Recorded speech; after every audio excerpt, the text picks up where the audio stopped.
Hello students, welcome to my channel maths with पूजा।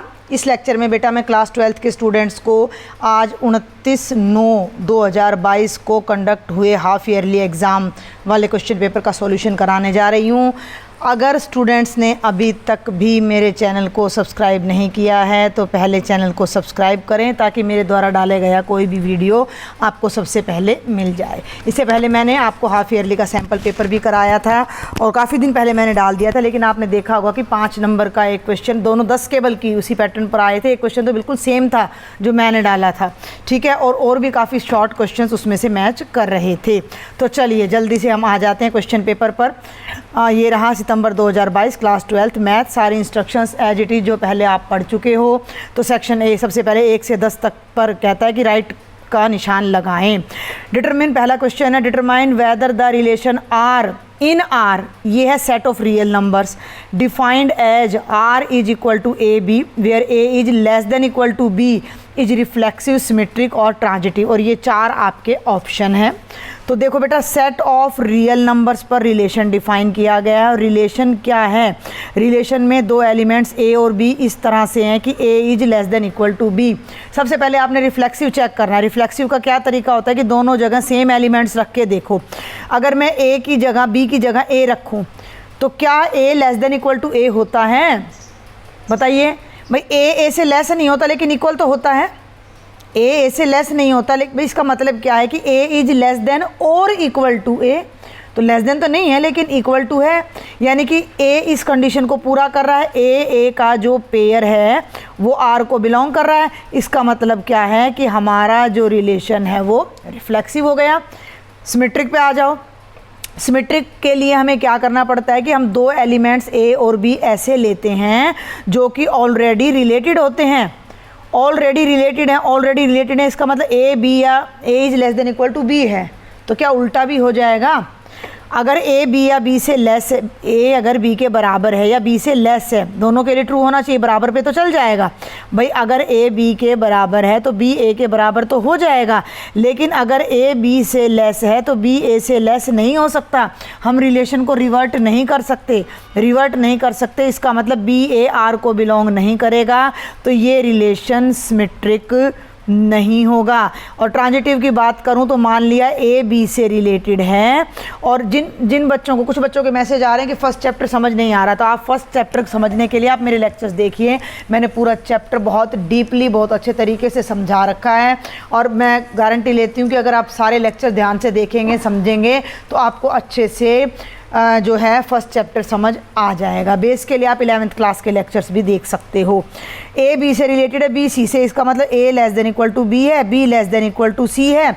अगर A B के बराबर है और बी सी के, तो ए सी के बराबर होएगा। ए बी से छोटा है, बी सी से छोटा है, तो ए बी सी से छोटा होएगा। इसका मतलब ए का रिलेशन सी से हो जाएगा, तो ये हमारा रिलेशन ट्रांजिटिव हो जाएगा। ट्रांजिटिव है, रिफ्लेक्सिव है, लेकिन सिमेट्रिक नहीं है, और ये एनसीईआरटी का ही क्वेश्चन है। तो आपका जो राइट ऑप्शन है वो ऑप्शन नंबर ए हो जाएगा। वो मैं यहीं पर लिख देती हूँ, ठीक है। आगे बढ़ते हैं क्वेश्चन नंबर 2 पर। Find the principal value of sine inverse sine 3π/5। Sine inverse sine 3π/5, ये आपने ध्यान रखना है कि साइन इनवर्स साइन थीटा होता है अगर ये प्रिंसिपल वैल्यू को बिलोंग करे। और थीटा की ये प्रिंसिपल वैल्यू होनी चाहिए -90 से 90 के बीच में, और ये एंगल 90 से बड़ा है। भाई 18-54 आप चेक कर सकते हो, 100 के अबाउट ये जा रहा है। तो यहाँ हम अपनी एक आइडेंटिटी लगाएंगे। साइन, इसे मैं लिख देती हूँ पाई -2π/5। ध्यान दें, पाई -2π, 5 एलसीएम लोगे तो 5 में से 2 गया, ये आ गया 3π/5। सिंपल। अब साइन इनवर्स ये हमारा जो आ जाएगा साइन 180 माइनस थीटा का फॉर्मूला लगा हुआ। अब आप यहाँ साइन 180 माइनस थीटा क्या होता है? साइन थीटा होता है। तो ये बन जाएगा साइन 2π/5। आइडेंटिटी याद है या नहीं है? साइन पाई माइनस थीटा होता है साइन थीटा। अब साइन अब ये जो वैल्यू है ये -90 से 90 के बीच है। आप चेक कर लो, 18 दूनी 36, 360 को 5 से डिवाइड करोगे तो 72 डिग्री का एंगल आएगा। तो ये हमारी इस ब्रांच को बिलोंग कर रहा है। तो साइन इनवर्स से साइन कैंसिल हो जाएगा और हमारा आंसर 2π/5 आ जाएगा, जो कि फिर से ऑप्शन नंबर ए है। ठीक है, थर्ड पर चलते हैं। थर्ड है आपका A is equal to AIJ M/N is a square matrix. कोई भी मैट्रिक्स जनरली आपको दे रखा है M/N ऑर्डर का, तो वो स्क्वेयर कब होगा? जब M n से छोटा हो, बड़ा हो, इक्वल हो, नन ऑफ दीज। भाई स्क्वेयर क्या होता है? एक मिनट, ब्लर हो रहा है। हाँ जी, स्क्वेयर क्या होता है? जब नंबर ऑफ रो और कॉलम इक्वल होते हैं, यानी M और N इक्वल होने चाहिए, तो हमारा आंसर आ जाएगा MN के इक्वल होना चाहिए, यानी कि ऑप्शन नंबर C। भाई स्क्वेयर मैट्रिक्स में जितने रो होते हैं उतनी कॉलम होती हैं, तो M की संख्या N के इक्वल होनी चाहिए। क्वेश्चन नंबर 4, हो सकता है ये आपको थोड़ा सा ब्लर दिखाई दे रहा हो क्योंकि प्रिंट ही ऐसा आया हुआ है इस पेपर का। थोड़ा बड़ा कर देती हूँ मैं। देखिए, find the value of x if 2 4 5 1 determinant is equal to है भाई ये 2x 4 6x। तो बहुत ही सिंपल है, 2 4 5 1 डिटर्मिनेंट। एक मिनट भाई, अब देखिए 2 4 5 1 डिटर्मिनेंट इज इक्वल टू, ये है बेटा 2 4 5 1 और ये है हमारा 2x 4 और 6 एंड x, 2x 4 6 और x। क्या करेंगे? डिटर्मिनेंट है, एक्सपेंड करेंगे पहले। 2 1 जा 2 -20, ठीक है, इज इक्वल टू ये हो जाएगा 2x स्क्वेयर -24 -18, 24 इधर आके प्लस का हो जाएगा, is equal to 2x square. 24 में से 18 माइनस करेंगे 6 को 2 से डिवाइड करेंगे, x स्क्वेयर की वैल्यू 3 आएगी, अंडर रूट करोगे तो x की वैल्यू प्लस माइनस √3 आएगी। और अब मैं आपको बता दूं कि यहाँ पर ये मिस प्रिंट है, ये 3 है, ये प्लस माइनस √3 है, ये केवल √3 है और ये 1/3 है। तो हम ऑप्शन नंबर B को यहाँ पर लेकर अपना चल रहे हैं। चलें आगे। This is question number 5। Question number 5 में देखो भाई, A B a non singular matrix of order 3/3, then adjoint A determinant is equal to. बहुत ही सिंपल सा क्वेश्चन है, डायरेक्ट रिजल्ट है। एडजॉइंट A का डिटर्मिनेंट होता है डिटर्मिनेंट A की पावर n-1। डिटर्मिनेंट n क्या है? Order of matrix. मैट्रिक्स का ऑर्डर कितना है? 3 है, तो ये हो जाएगा डिटर्मिनेंट A की पावर 3-1, यानी डिटर्मिनेंट A का स्क्वेयर, जो कि आपका ऑप्शन नंबर B है। 6th पे आ जाइए। Differentiate the function y is equal to log cos e power x with respect to x। तो देखिए y है log cos e की पावर x, डिफ्रेंशिएट कर दो भाई। log की क्या होती है? 1/cos e की पावर x, और cos e की पावर x की हम फिर से डिफ्रेंशिएशन करेंगे, ठीक है। तो cos की डिफ्रेंशिएशन होती है माइनस sin e की power x by cos e की पावर x, और यहाँ e की पावर x की फिर करेंगे तो ये तो बन गया टेंजेंट, यानी कि माइनस टेंजेंट e की पावर x और साथ में e पावर x। और ये आप देख सकते हो, ये है आपका ऑप्शन नंबर A, ठीक है, ये है आपका ऑप्शन नंबर A। आगे बढ़ें। कोई भी डाउट है आप टेलीग्राम ग्रुप ज्वाइन करें, वहाँ मुझसे शेयर कर सकते हैं, व्हाट्सअप ज्वाइन करें। 7th है x³ + y³ अगर 200 है तो dy/dx निकालो। बहुत ही सिंपल, डायरेक्ट डिफ्रेंशिएशन करनी है और dy/dx को अलग कर देना। इसकी करो डिफ्रेंशिएशन 3x², इसकी करो 3y² dy/dx, इसकी 0 हो जाएगी। इसको देखो 3 से डिवाइड कर दो, ये बनेगा x² + y² y' is equal to 0। x² को राइट में ले जाओ, माइनस का हो जाएगा, y' को यहीं रखो, y² को राइट में ले जाओ, ये आपकी वैल्यू, y' का मतलब क्या होता है? dy/dx, तो वो आ गया -x² / y², जो कि हमारा ऑप्शन नंबर B है। तो 7th का आ जाएगा भाई ऑप्शन नंबर B। अब चलते हैं 8th क्वेश्चन पर।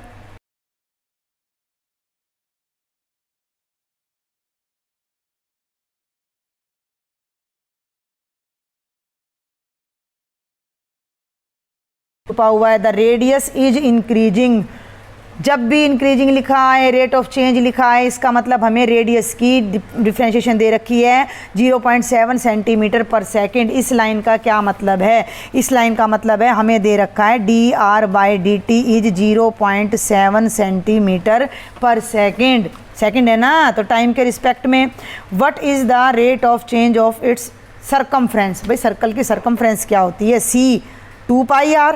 इसका रेट ऑफ चेंज निकालना है तो दोनों तरफ डिफ्रेंशिएट कर दो। dc/dt क्या हो जाएगा 2 पाई, r की डिफ्रेंशिएशन हो जाएगी dr/dt। dr/dt की वैल्यू है 0.7, उसको वहाँ रख दो। 2 को 0.7 से करोगे तो 1.4 पाई, और सरकमफ्रेंस है तो सेंटीमीटर पर सेकंड में आएगी।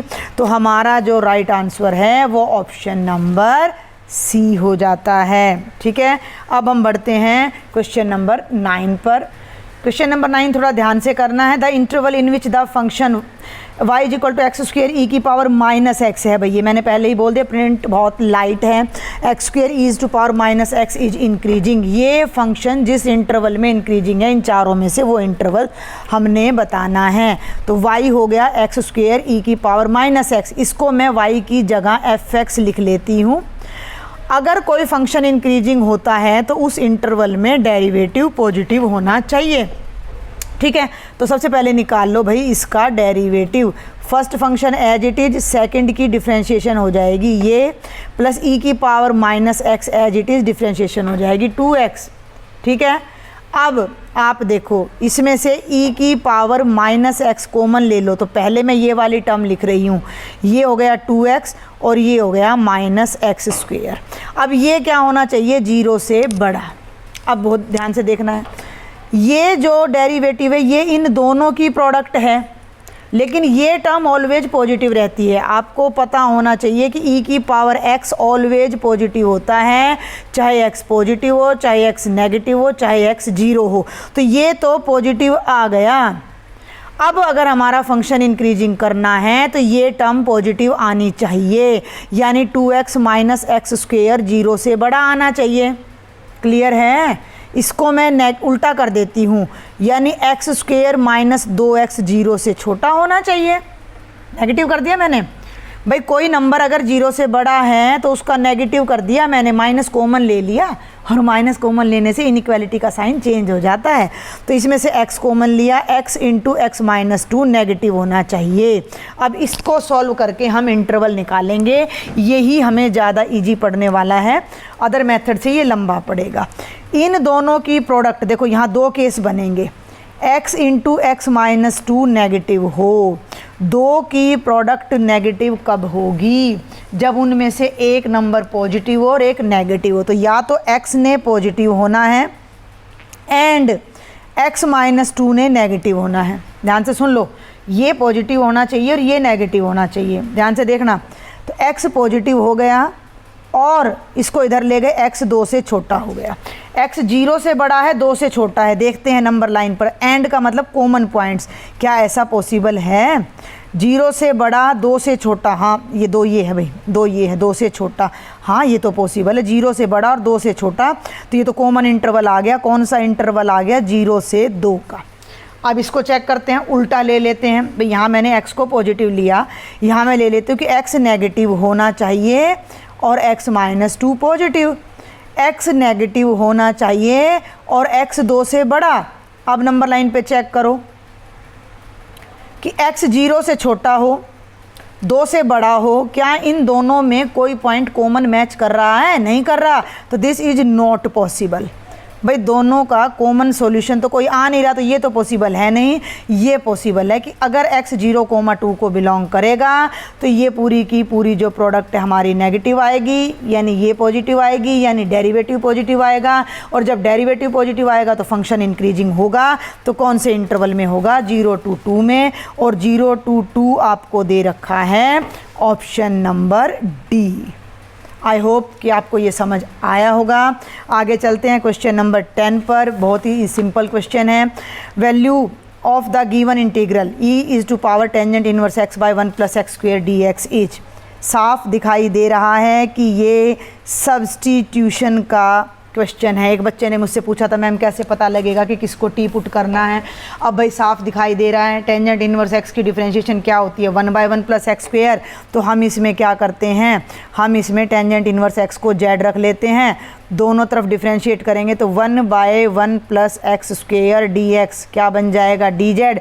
इस इंटीग्रल को पकड़ लो, e की पावर टेंजेंट इनवर्स एक्स, इसको थोड़ा अलग कर लो, 1 by 1 plus x square d x, इसको जेड रखा है तो e की पावर जेड, और ये पूरा ये देख लो डी जेड, ई की power Z D Z, simple e की power Z plus C, Z की जगह आप रख दो tangent inverse x plus C. ठीक है, अब आंसर चेक कर लो भाई। आंसर है हमारा option number B. I think आप इसको देख सकते हो। तो ये थे हमारे 10 MCQ, 5 क्वेश्चन और हैं 1 मार्क के। Question number 11, the simplest form of cotangent inverse 1/x² - 1 का अंडर रूट x 1 से बड़ा है।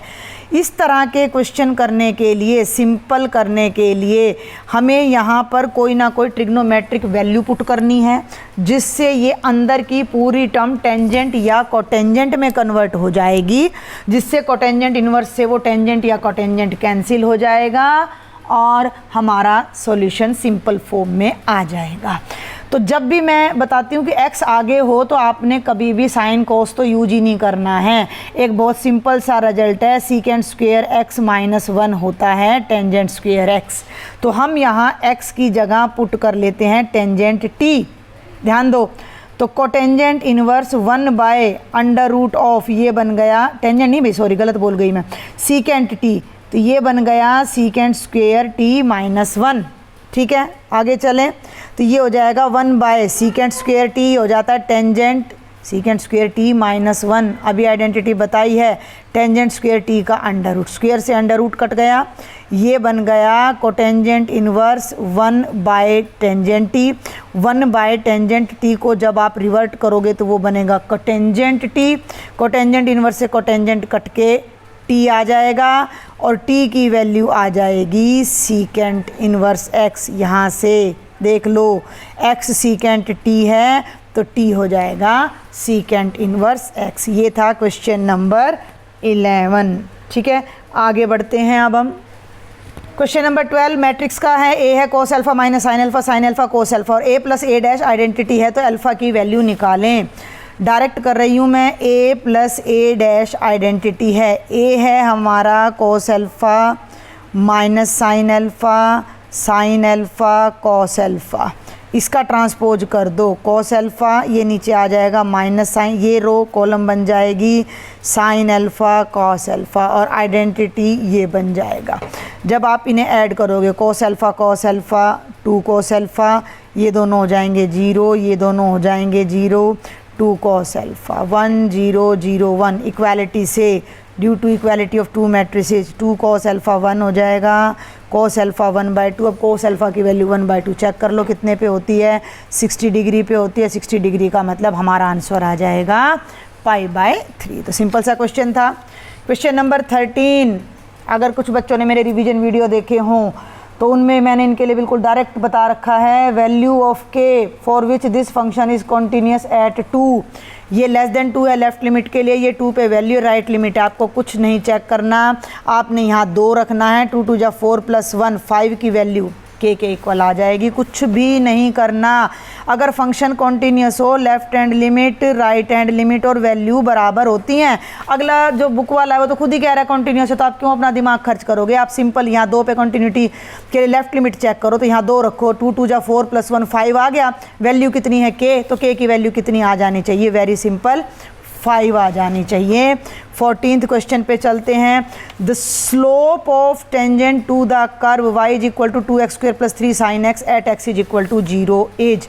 स्लोप क्या होता है, डिफ्रेंशिएशन होती है 2x² + 3 sin x। पहले इसका डेरिवेटिव निकालो तो बनेगा 4x + 3 cos x, ये स्लोप आ गया। लेकिन हमने इसमें x की जगह 0 रखना है, तो 4 × 0 करोगे 0 + 3 cos 0 1 होता है, तो 3 × 1 कितना आ जाएगा, स्लोप हमारा 3 आ जाएगा। और ये हमारा लास्ट क्वेश्चन है 1 मार्क का, ये भी डायरेक्ट है। dx/x² - 16 की आपने इंटीग्रेशन बतानी है, डायरेक्ट फॉर्मूला है ये। 16 है, 16 को मैं लिख सकती हूँ 4 का स्क्वेयर।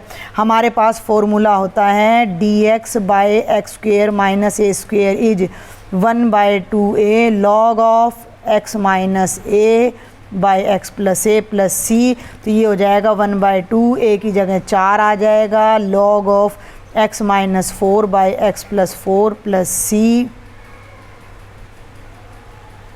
और ये हमारा आंसर आ जाएगा। तो ये थे हमारे 1 मार्क के सारे क्वेश्चन। आगे बढ़ते हैं।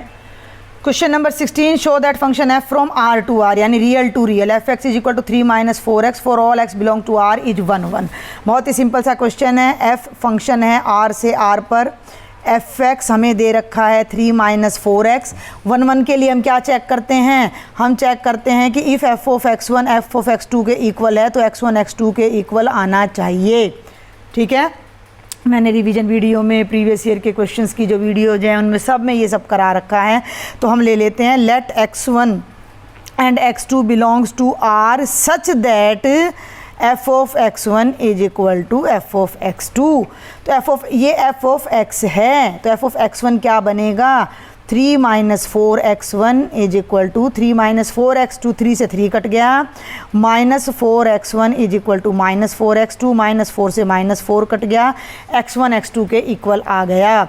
हम लेकर चले थे कि दो एलिमेंट्स की इमेज इक्वल है और यहाँ आ गया कि वो दोनों एलिमेंट इक्वल हैं। We get that f of x1 is equal to f of x2 implies x1 is equal to x2 for all x1 x2 belonging to r। यानी हर रियल नंबर के लिए अगर इमेजेज इक्वल हैं तो elements भी equal आ रहे हैं, then obviously the function is 1 1। बहुत सिंपल सा क्वेश्चन था। 17th क्वेश्चन देखिए, इसी टाइप का क्वेश्चन मैंने 1 मार्क में डाला था अपने सैम्पल पेपर में। Show that tangent inverse 1/2 plus tangent inverse 2/11 is equal to tangent inverse 3/4। तो ये देखिए टेंजेंट इनवर्स मैं लेफ़्ट साइड ले रही हूँ डायरेक्ट, 1/2 प्लस टेंजेंट इनवर्स 2/11 हमारे पास रिजल्ट होता है, मैं यहाँ राइट कर देती हूँ, tangent inverse x plus tangent inverse y is equal to tangent inverse x plus y by 1 minus x y. x और y की प्रोडक्ट 1 से लेस होनी चाहिए। इन दोनों की प्रोडक्ट आप चेक कर सकते हो। 1/2 इंटू 2/11 की प्रोडक्ट 1/11 आ रही है जो कि 1 से लेस है। तो हम ये आइडेंटिटी यहाँ लेफ़्ट साइड में अप्लाई करते हैं। स्टेटमेंट आपको मैंने दिखा ही दी है, वहाँ से नोट कर लेना। मैं क्वेश्चन पेपर की PDF भी आपको भेज दूंगी, उसका लिंक भी डाल दूंगी डिस्क्रिप्शन बॉक्स में, या टेलीग्राम ग्रुप पर मैंने भेज भी रखा है, तो आप मेरा टेलीग्राम ग्रुप ज्वाइन कर लें, वहाँ पर मैंने डाला हुआ है। तो ये हो जाएगा tangent inverse 1/2 plus 2/11 by 1 minus 1/2 into 2/11। इधर LCM ले लीजिए न्यूमरेटर में, तो 22 LCM आएगा, तो ये बनेगा 11, 11 दूनी 22, 4, और डिनोमिनेटर में 2 से 2 कैंसिल हो गया, 11 बन जाए 11 माइनस 1, ये बन गया 10/11। सॉल्व कर लो। टेंजेंट इनवर्स ऊपर आ गया 15/22, उल्टा कर दो 11/10, 11 2 जा 5 2 जा 10 और 5 3 जा 15, ऊपर आएगा 3 1 जा 3, नीचे आएगा 4, टेंजेंट इनवर्स 3/4, और ये हमारी आ जाती है राइट हैंड साइड। चलें आगे। 18th क्वेश्चन हमारा बहुत ही सिंपल क्वेश्चन है लेकिन थोड़ा सा लेंथी है। Construct a 3/4 matrix whose elements are given by aij is equal to 1/2 modulus of -3i plus j। तो थोड़ा सा मैं शॉर्ट में बताऊंगी इस क्वेश्चन को। आप ये देखिए, हम एक पहले ना 3/3 ऑर्डर का मैट्रिक्स 3/4 ऑर्डर का अगर कोई मैट्रिक्स बनाते हैं तो वो ये बनेगा a11 a12 a13 a14 a21 a22 a23 a24 a31 a32 a33 और a34। हमें ये 12 एलिमेंट्स बनाने हैं यूजिंग द प्रॉपर्टी कह लो या रिज़ल्ट कह लो। हमें कहा गया है कि aij है 1/2 modulus of -3i plus j। आप क्रॉस चेक कर सकते हो, 1/2 -3i प्लस j का मॉडुलस है। अब मुझे एक तो मैं अच्छे से आपको करके दिखाती हूँ। i को 1 रखेंगे, j को 1 रखेंगे, तो a11 क्या आएगा 1/2, यहाँ 1 रखोगे तो -3 + 1 -2 का मोड 2 आएगा, 2/2 1 आ जाएगा। ठीक है, अब हम निकालेंगे a12। तो i की जगह देख लेना भाई, i की जगह 1 रखेंगे, तो 1 रखेंगे तो -3, j की जगह 2 रखेंगे, ये -1 का मोड 1 और ये 1 मॉड पॉजिटिव वैल्यू लेनी है, सारे आंसर पॉजिटिव आएंगे 1/2। अब ले लो भाई a13, किस में पुट कर रहे हो, इसमें पुट कर रहे हो, यहाँ फोकस कर लेना।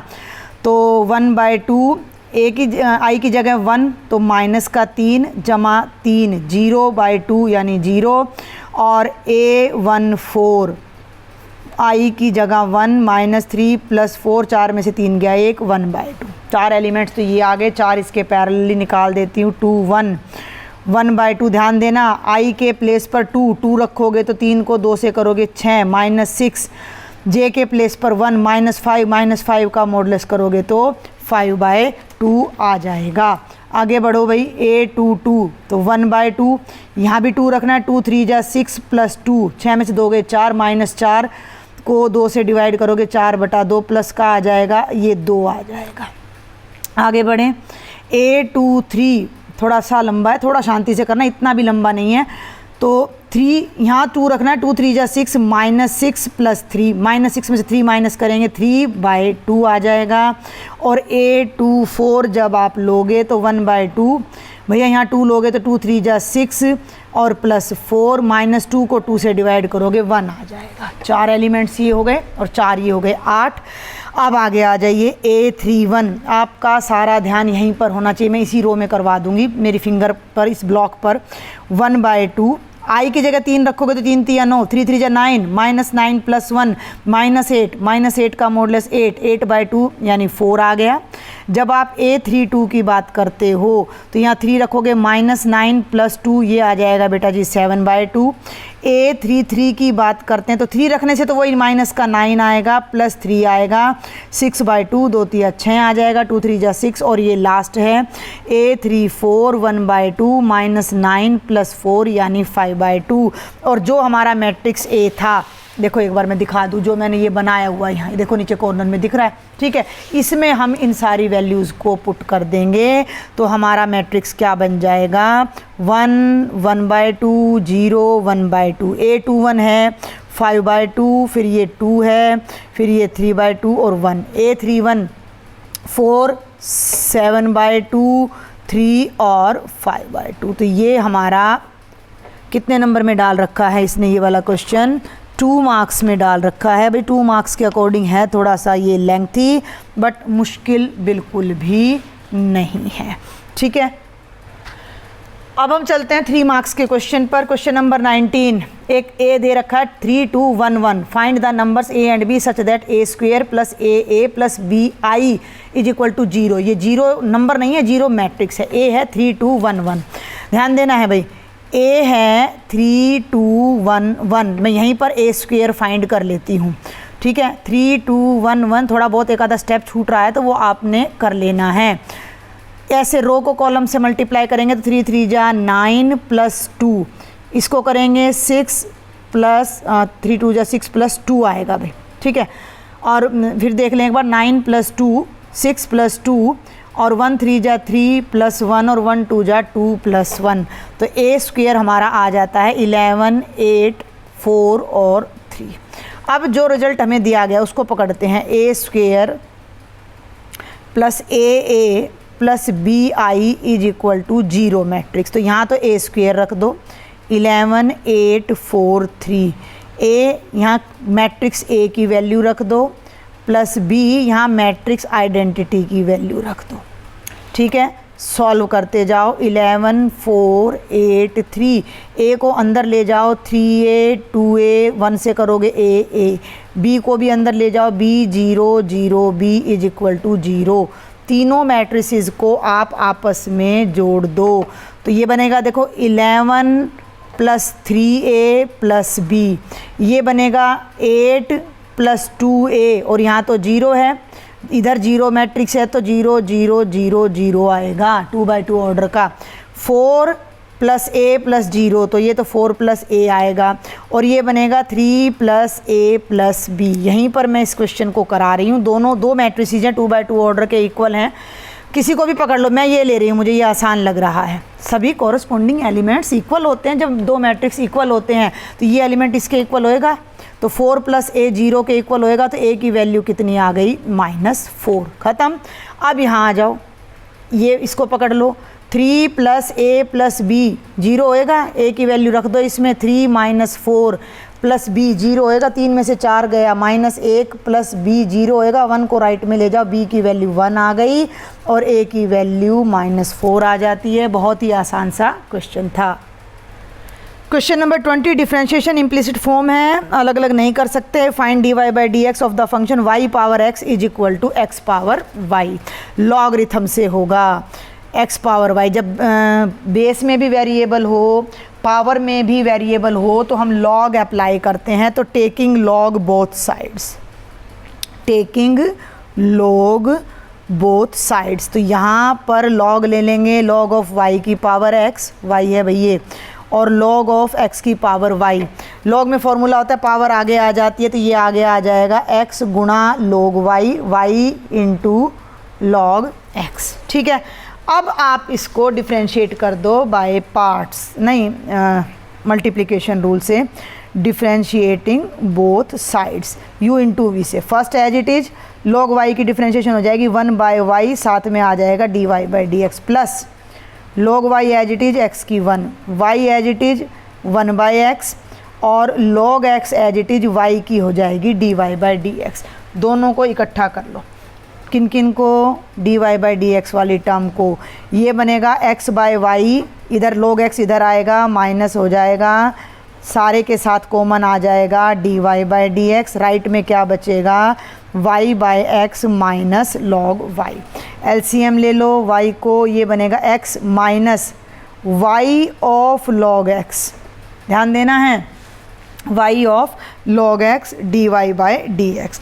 और यहाँ x को एलसीएम आ जाएगा, तो y माइनस x यहाँ चला जाएगा log ऑफ y। ठीक है, तो ये हमारे पास आ जाएगा। अब dy बाई डी एक्स को यहाँ रखो, बाकी को उठा के उधर ले जाओ, बस हमें यही तो करना है, डिफ्रेंशिएशन आ जाएगी हमारी। ये बन रहा है y minus x log y by x into y ऊपर, और ये वाली टर्म नीचे आ जाएगी। थोड़ा सा और अरेंज कर सकते हो, y बाई एक्स ब्रैकेट में ऊपर आ जाएगा y minus x log y, और नीचे आ जाएगा x minus y log x, और ये हमारी डिफ्रेंशिएशन आ जाएगी। और ये है हमारा 21st क्वेश्चन, जो कि 3 नंबर में ही आ जाता है, इंटीग्रेशन का है हमारा।